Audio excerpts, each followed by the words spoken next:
What's up, guys? It's Nate. Welcome back to Strength Cycle. Today, I'm going to show you everything you need to know about getting started with weight training.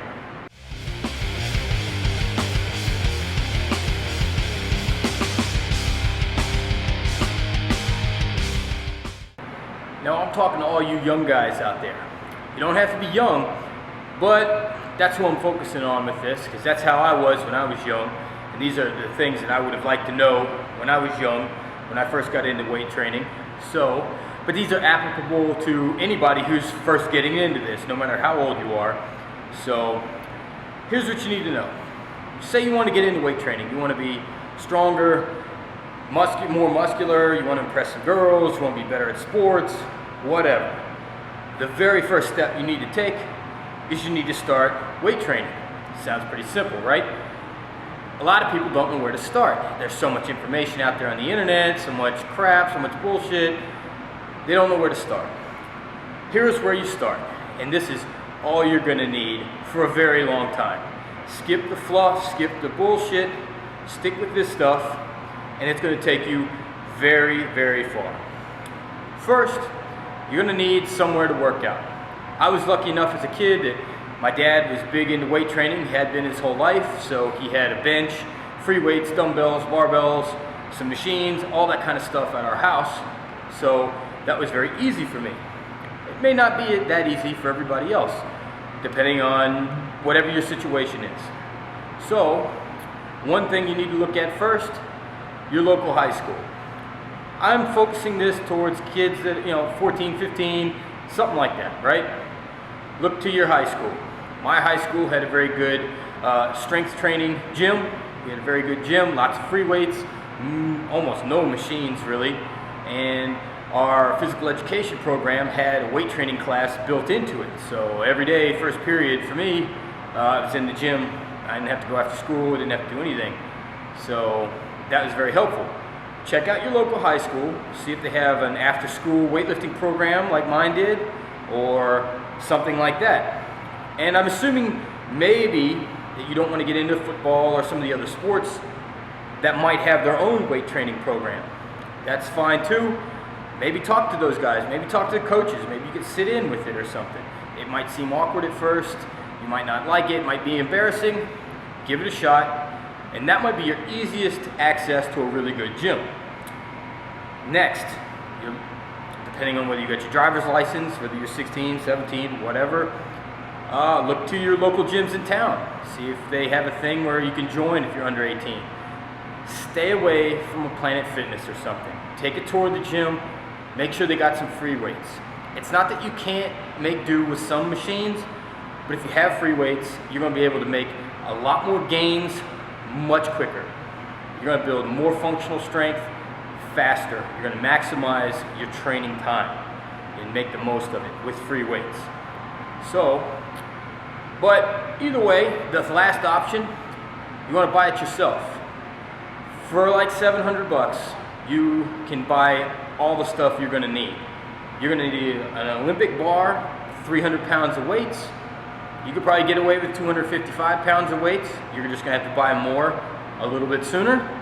That's an Olympic bar, 300 pounds of weights. You're gonna need a squat stand. Because I'm assuming you're working on a budget, and maybe a full power rack is not in your budget. A squat stand. And you're gonna need a bench.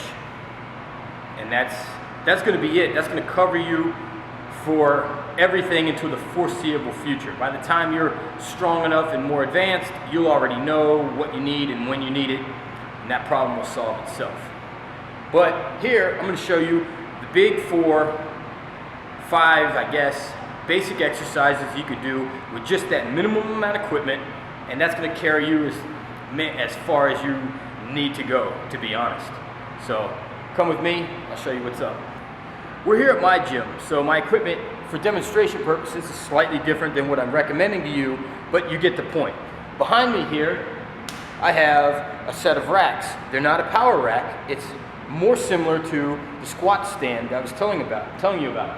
These racks happen to go up and they attach to pull-up bars and stuff too, but they, have a accommodations for pins here, so you can set this to whatever height. So you could do bench press in this, overhead press, squats, whatever. You just don't have the added safety of a power rack, which you can make up for by being very careful with your weights and not using maximal weights that you have, and worry about not, getting the lift not successfully making the lift. You can use boxes that you can buy or make that are rectangular, so they can be flipped onto different sides to adjust the height, and that will, you can set them underneath the barbells to take the place of the squat rack itself, in the low position, the safety bars. So if you can't make the weight, you just drop it, set it down on the bars, it doesn't crush you. But right here, this is the main thing that you're going to need. This will allow you to do squats, the best overall exercise for gaining muscle and gaining mass and strength. Squats, you set the pins at a different height, it'll let you do the overhead press as well. Set it down a little farther, use the bench that I mentioned earlier, now you can do bench press. Take the weight off of the racks on the ground, now you can do deadlifts. And the same thing, you can do bent over rows and power cleans doing that. And that's pretty much all the equipment you need. Stick to the barbell basics and build those up as far as you can go. Then, when you hit a sticking point, reassess, choose to advance it even further, and then you can start making some changes. But this would be the biggest bang for your buck. Now, I'm going to talk about the 4 big exercises. What you're going to need to be doing, and whether you follow Starting Strength or the Bill Starr 5x5, Wendler's 531, anything like that, you're still going to be doing these as the main core lifts. These lifts stimulate the most muscle mass through the greatest range of motion. First, we've got the squat.